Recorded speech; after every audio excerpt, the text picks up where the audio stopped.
e seppellire la sua montagna. Oh, bella ciao, bella ciao, bella ciao, ciao, ciao, e seppellire la sua montagna sotto l'ombra di un bel fiore. Et bonjour YouTube, j'espère que vous allez bien. On se retrouve aujourd'hui pour une deuxième série sur le rechargement.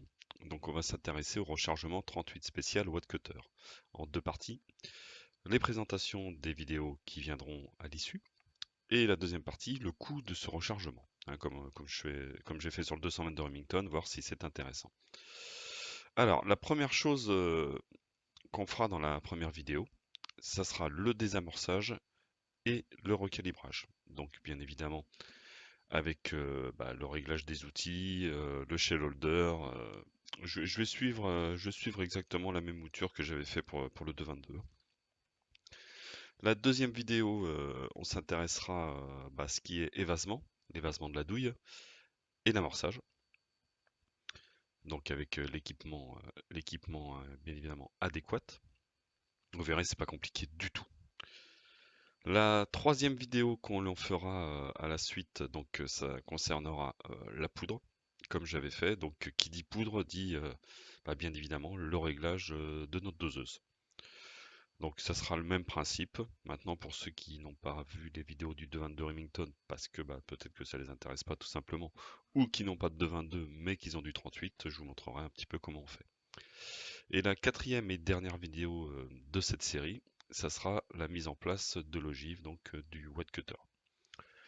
Donc vous verrez, c'est vraiment pas compliqué. La seule chose à faire attention, c'est surtout la poudre et de bien respecter également les, les dimensions.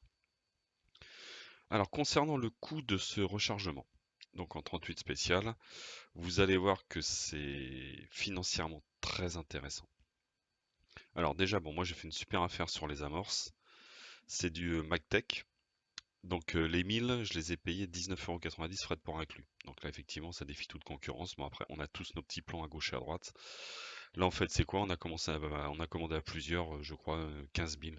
Donc effectivement au niveau des prix ça tire vers le bas. Donc très intéressant. Concernant la poudre, je l'ai pris au même endroit que j'avais pris la 222. Donc c'est de la BA10 en 500 grammes. 39,90 plus 4,30 € de frais de port. Et on mettra 0,14 en moyenne par cartouche. 0,14 grammes par cartouche. Les ogives, donc c'est du 148 grains en diamètre 3,57. Hein, c'est adapté à mon revolver Smith. 38,60 €, donc les 500. C'est du moulé. Donc voilà, moi j'en suis très content personnellement, ça me pose absolument aucun souci. Donc voilà, très très bien. Et concernant les douilles, c'est la meilleure occasion que j'ai pu faire puisque je ne les paye pas. Donc ça se passe relativement souvent un petit peu comme ça dans les stands. Ceux qui n'ont pas de détention et qui veulent tirer au 38 ne peuvent pas repartir avec les douilles. Donc l'avantage c'est quand vous tirez au 38, vous pouvez récupérer les douilles, donc ça vous coûte rien. Voilà.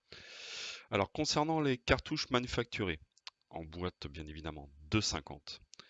Et c'est une moyenne.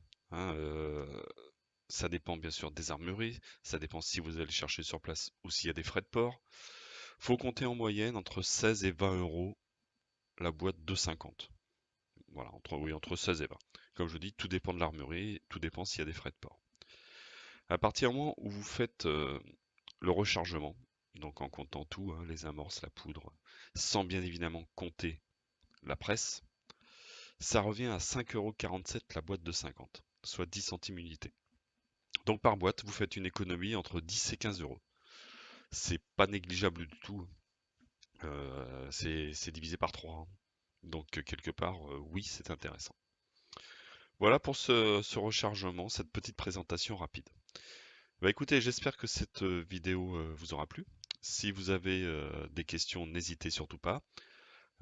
N'hésitez pas non plus à liker et à vous abonner. Et je vous dis à bientôt et à bye bye.